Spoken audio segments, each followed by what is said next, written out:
What's up, Internet? Welcome to the Friday Five. It is February 7th. And boy, oh boy, do we have a show for you. That's right, it's the Friday Five, where we bring you the top 5 news stories, spark a conversation, and some discussion.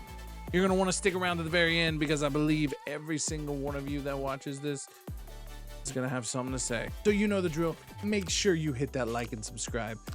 And notifications are turned on so you don't miss another Friday Five or any video that we have on this channel. So you're ready, I'm ready, let's go. Man, oh man, let's start it off at the NBA, where we have the trade deadline that was yesterday. And if you like new player acquisitions, just like I do, you're gonna love this week. Now, I can't go through each one, but man, did we have some blockbuster ones.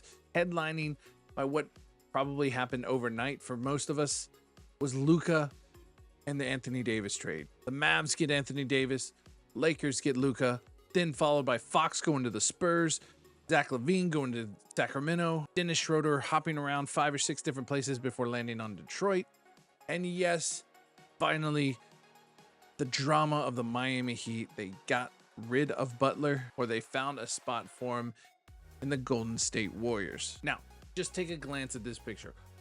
What player do you think is the most valuable acquisition for their team? Honestly, the Spurs are looking pretty sharp right now. Of course, you can't count out the Lakers, but overall, I think the Bucks probably lost the most. They had to for cap space, and really, honestly, I don't see the Mavs really gaining a whole lot from this. Luka was basically the focal point of that, behind Kyrie, or alongside Kyrie, I should say. So my pick is the Spurs. I think the Spurs won this trade deadline. But what do you think? Which team do you think will benefit the most after this trade deadline to push for a national championship? Staying with the basketball theme, we have Caitlin Clark's number being retired at Iowa. The number 22 will be lifted to the rafters to truly solidify her legacy that she left on that program. Now, in my opinion, and probably the opinions of a lot of people, she single-handedly put women's basketball on the map, making it fun to watch for those of us that are more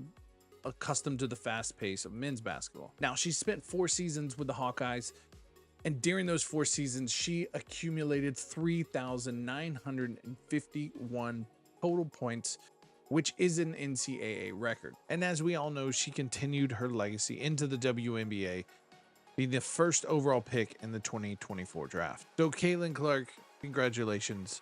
What a great milestone for your collegiate number to be lifted into the rafters. Begs the question, should Reese get her number retired?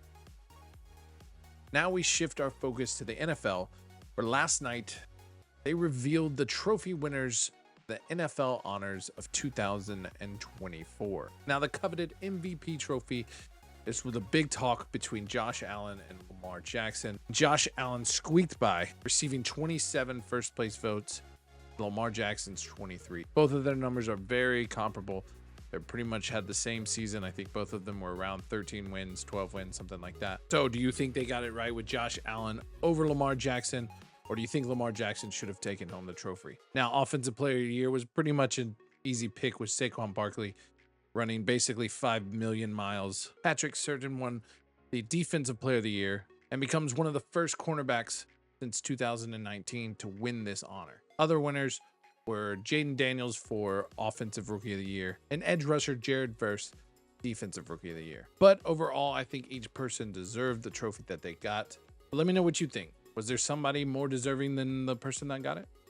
Next up, for all you wrestling fans, the WWE Royal Rumble happened this past weekend, and boy, was it a spectacle. One of the top pay-per-views behind WrestleMania, the Royal Rumble never ceases to bring back some old faces and maybe some new changes among the ranks. Both the men's and the women's had 30 people into the ring, and only one was left. Surprisingly, from the women's side, Charlotte Flair was the one that was last standing, and it was kind of surprised because she just came back from a knee surgery. The reveal of her coming back, and then she wins the Royal Rumble. Kind of a weird story, but we'll see where it takes us. Also on the men's side was John Cena, can't see me, and Jey Uso. Everybody thought Cena was probably going to win since this is his last year but Jey Uso was victorious. So both of these competitors will go on for a title shot at WrestleMania. Now the big question is, what do you think they're gonna do with John Cena? Do you like the way they're playing this? Did you think he should have won? Let me know in the comments below what you think about this Royal Rumble. Was it a success or was it a dud? Our last news in the sports world comes from a digital side. If you're anything like the GM10 show, you love to play sports games. Whatever console you choose, it seems to be pretty repetitive. Whether it's a game from 2019 to 2025, it's pretty much the same Madden, pretty much the same 2K, so on and so forth. However, this year, MLB The Show just announced that they will have a new path for the road to the show, which will include college baseball. Now, not all colleges will be represented, but the likes of TCU, UCLA, and LSU were premiered in the trailer. We know at least those. Now, I personally think this is a great idea. We saw the schools start to trickle into some of the other sports games, whether it be 2K or Madden. And then, lo and behold, the NCAA football came out, was a huge success. Hopefully, this will also turn maybe to an NCAA baseball game or basketball game. I think all of us would love that. If not, at least maybe a big mode inside of these games that we could play in our favorite team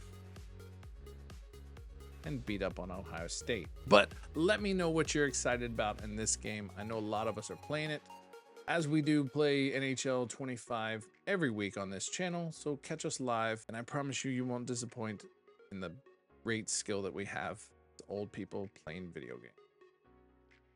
All right, folks, that will do it for Friday, February 7th. I hope you enjoyed each topic. Please let us know in the comments below your thoughts. Ooh, that rhymed. Anyway, your thoughts and your concerns about these topics. We want to hear from you. We want the dialogue, the whole point of this show. And remember, make sure you smash that like button and subscribe, and make sure notifications are turned on. So until our next video, I hope you have a great rest of your week and into the weekend. And until next Friday, see ya.